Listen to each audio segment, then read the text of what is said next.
I am incredibly excited to start the center fuselage. There's a lot going on here. It's a lot more complicated than what we just finished, but it's a little bit smaller. So as far as work goes, I don't know. I don't know what to expect, but I'm gonna dive straight in.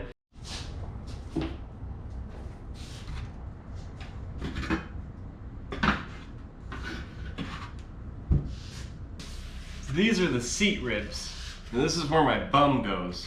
And a couple of these have to be modified to make room for the control linkage and really the control stays. I'm gonna have to widen out this hole a little bit, and I'm gonna have to take a section out of this that becomes removable and will screw in place when we're not putting things into position. When we are, we will unscrew it, remove the piece, and drop our linkage into this void here. I'll mark out what needs to be removed, and then we'll think about how to remove it.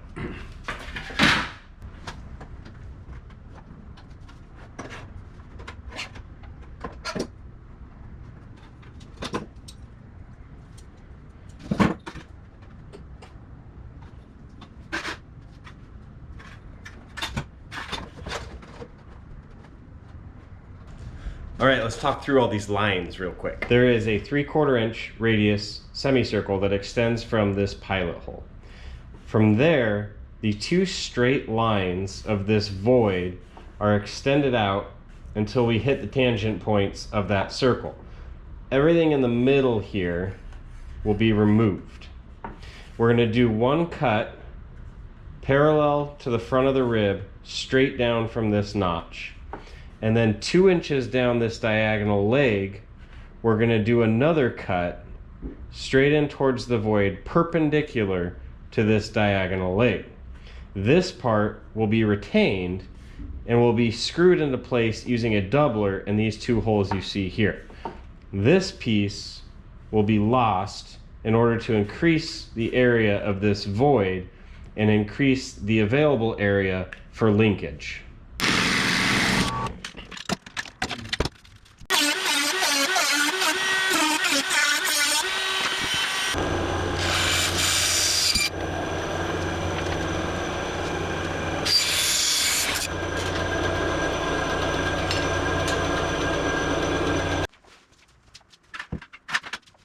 No, I'm wrong.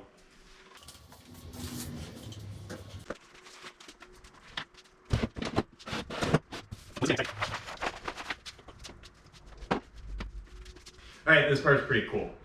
This is the aft half of the 704 Bulkhead where the wings slide in. We're gonna mock up these ribs and start putting together this center section.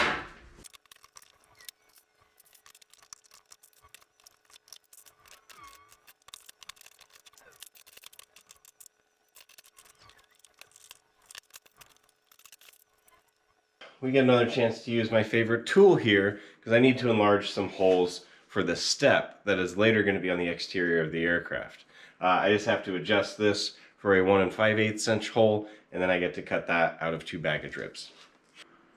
For those of you unfamiliar with what I consider the scariest tool in the shop, the fly cutter, it's incredibly handy. One of the things you want to make sure is that your cutting edge is set up so that your chamfer winds up falling out on the offcut. It's easy to get that flipped around, and then you wind up with a sharp blade-like edge on the piece that you're trying to keep, and you definitely don't want that.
have this whole piece flipped upside down and backwards, I think it's gonna help me position the skin on this, because that's what's next.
Make sure that I know what's happening to each of these ribs. It seems like each one winds up with a different bushing or cutout, and there's a lot going on here.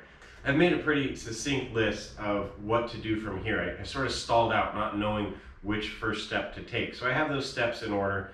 One of the first is I need to actually flip this thing over at some point. The clecos holding the skin on really should be on the outside, and I should be drilling down. So I've added this support between these two legs so that when I do turn it over, I'm not rubbing on these ends and I'm not tweaking these at different angles. Before I tip it over, I'm going to go ahead and get some of the finer bits installed on the inside here and drill some of the holes that I have better access to, and then we'll do the massive amount of drilling on the outside that needs to happen for the skin.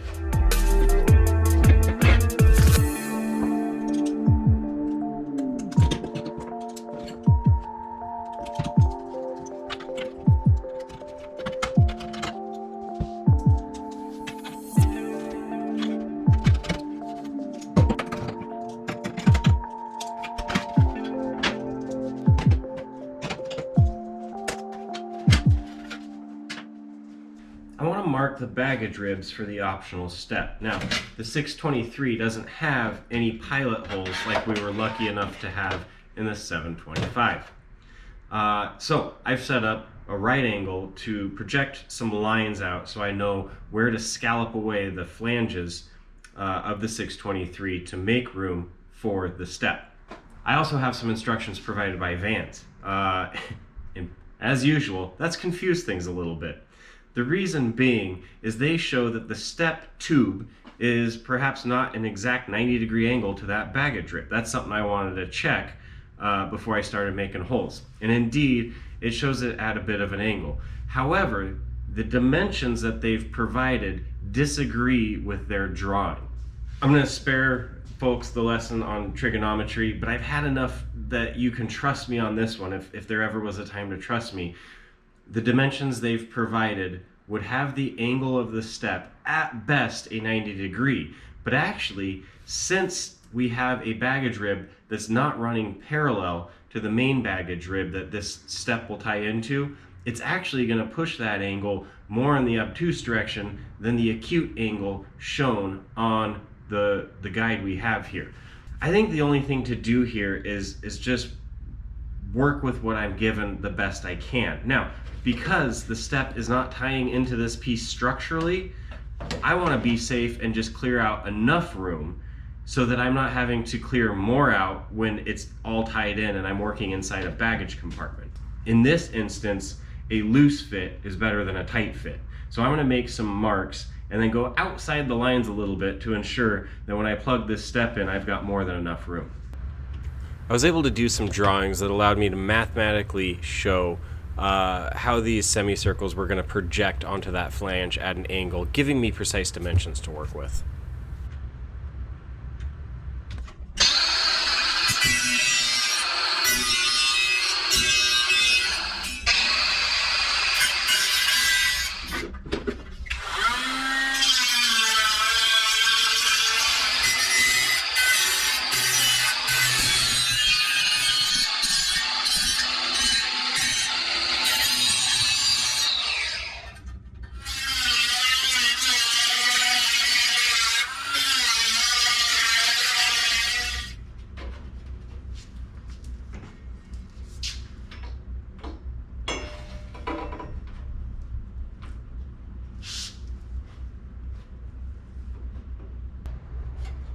while we're grinding on these things, one of the things I need to do is to take the ends off.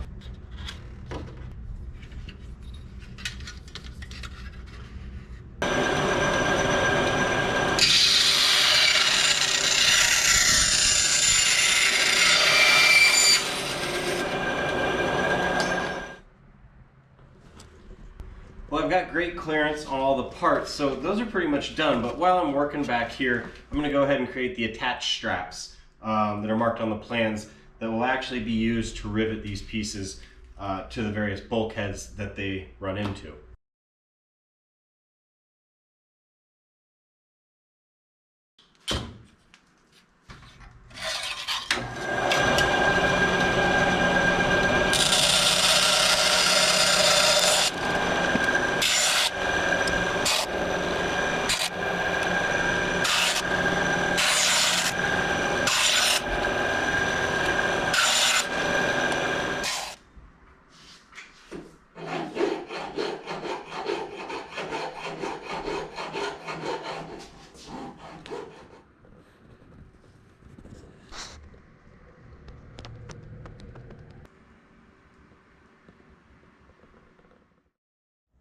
We'll get back to the build in just a minute, but first I wanted to provide an update on the parts issues that are affecting vans and builders alike. I'll likely have these updates weekly as we carve our way towards a solution on the problem. As it stands, there's a strong possibility that aired parts have affected my flaps, ailerons, elevator, and likely fuel tanks. There's additional likelihood that aired parts have permeated even further into my build, though the impact of those parts is likely a lesser degree based on van's impact score that they've provided. And they may not be a factor at all after testing. I, like most builders, am eager to get to a resolution. Right now, that resolution appears to be replacement parts. However, replacement parts only gets us about 10% of the way there, in my opinion. Disassembly of items like a fuel tank to reinsert a corrected part is impractical at best or impossible depending on the part that's affected. Even provided 2 brand new fuel tank kits, we're still out the time and energy it takes to construct these items. I suspect that if builders knew that their build would be an increased 20 to 30% additional labor, we may choose a different route or a different kit altogether. Vans is in an impossible situation, and to be clear, Vans put themselves in an impossible situation. I don't believe they have the ability to make this right. The issues will likely cause builder damages to a degree that Vans can simply not recompense.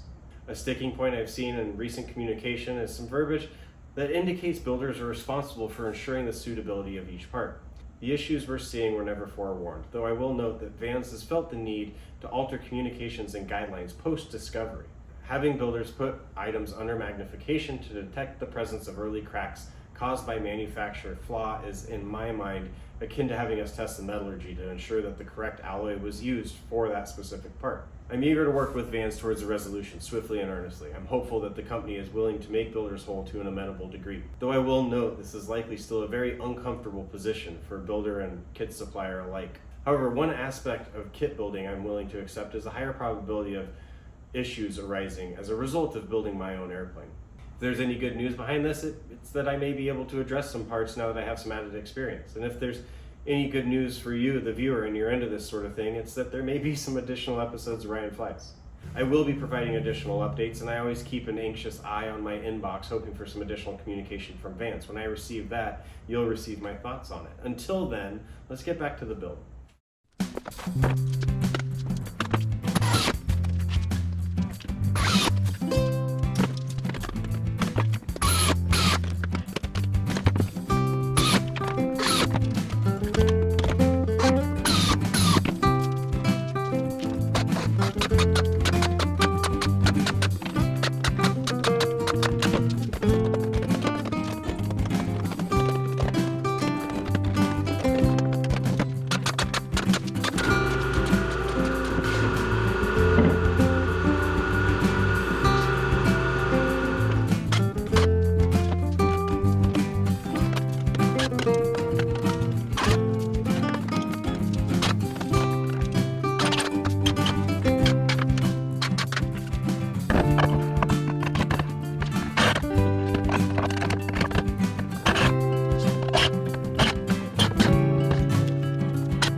flip this thing and then swap some clecos from inside here to the outside to start to drill from that angle. Wish me luck.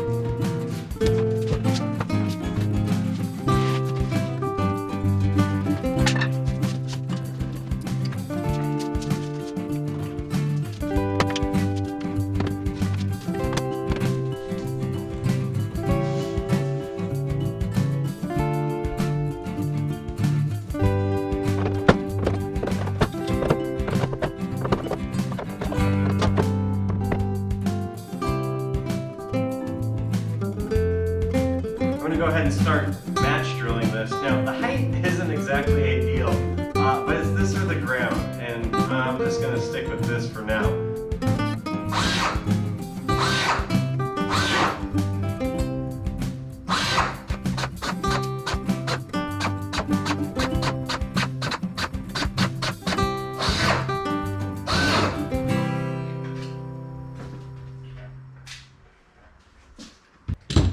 Now, these ribs do not have any pre-punched holes, likely because they're a holdover from the RV6.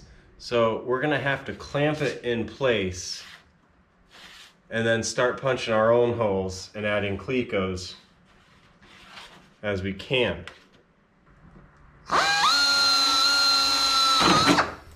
While it may appear I was being a little careless with my positioning of this, the opposite was true. I used a shim to make sure that that rib was positioned perfectly so that when the side skin goes on, it matches up, again, perfectly with that bottom skin to create a really clean joint. If you're not careful here, you'll wind up with a gap or an overhang.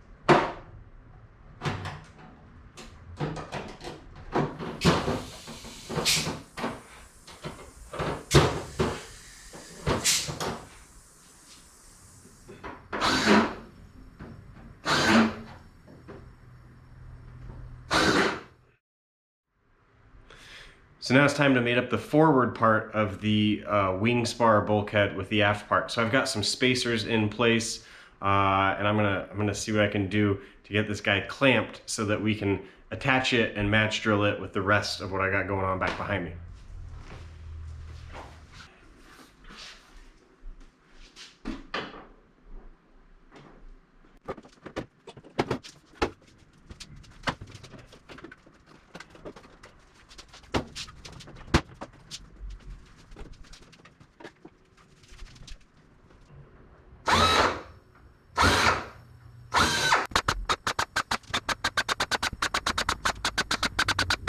There's 4 holes marked there that line up with floor stiffeners on the inside of the cabin. Those have to be countersunk so that on the inside there's not a dimple getting in the way of those floor stiffeners.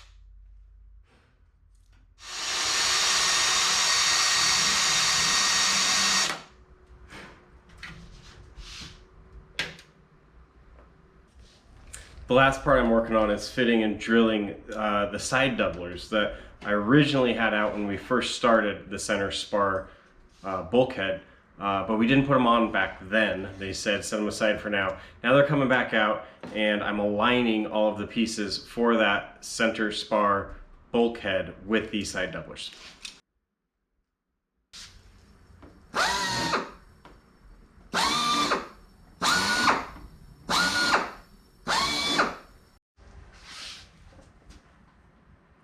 One last thing to do here is to match drill the attached tabs that we made to the skins and the baggage ribs.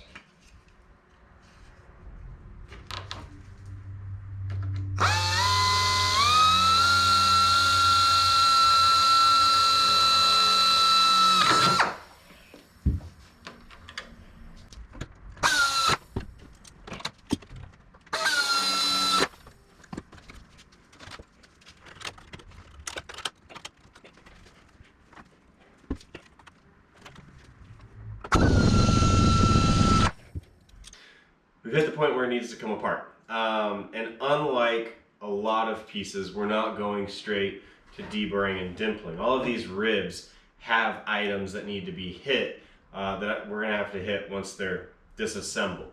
I've gone ahead and taken some time to highlight and again make notes of these so I don't forget.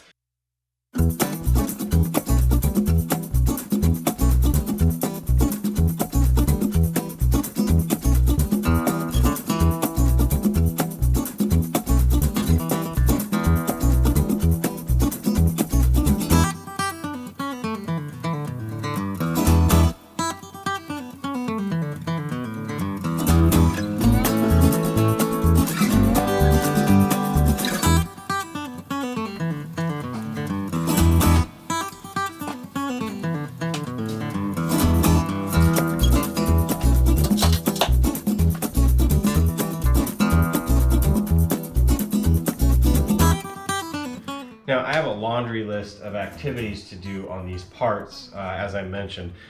Actually, quite literally a list. I went through, I highlighted the plans and tried to make it so that I could get through this as quickly as possible and not miss anything, later finding that I forgot to drill a hole or add a nut plate. So I'm gonna get these all prepped as far as I can and ready for the usual deburring and dimpling process.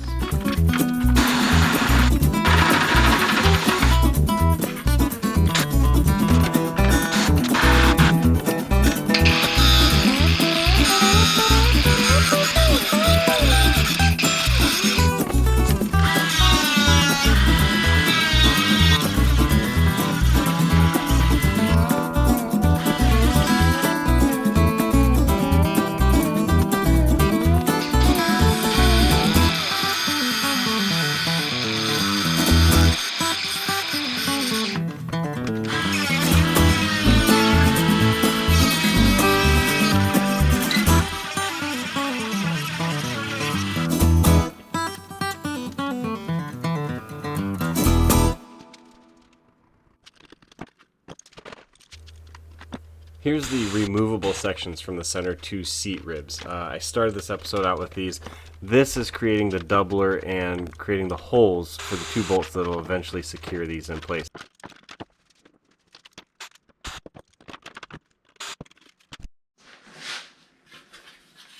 This is the rare black Cleco.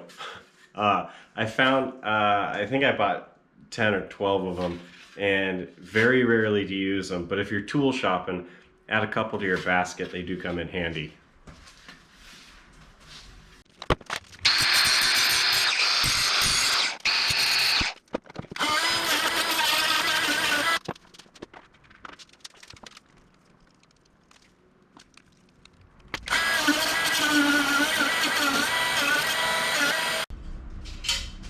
Alright, right about now, it turns out, is a perfect time to address the crotch strap brackets. From what I know, these are an optional piece and would be the 5th point in a 5-point harness. And so for folks that don't want to have a crotch strap, I believe you can feel free to completely move over this. I, however, am going to go for it. I prefer the additional safety, which after some research doesn't have so much to do with aerobatics or anything like that, but more or less keeping your butt where it's supposed to be in the event of a crash or a crash landing. It's some added insurance I'll take, even though I don't plan on crashing. The brackets are simply going to be positioned in between two of our seat ribs. And there is not a lot of pilot holes drilled for you because these are an afterthought of the kit. I read the instructions, and although they're sparse, they're pretty straightforward. I'm going to get these positioned, drill my pilot holes, and really get them set up to install. We'll stop short of installing them because, like everything else, they will be shot with primer prior to riveting.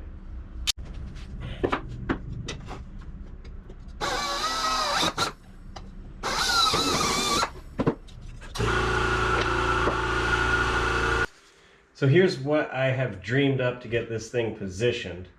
I'm essentially measuring from the nut plate holes, and I have the whole thing attached to a straight edge, The straight edge is not only keeping me aligned up and down this rail here, but it's keeping me flush with the top of this to the top of the seat rib.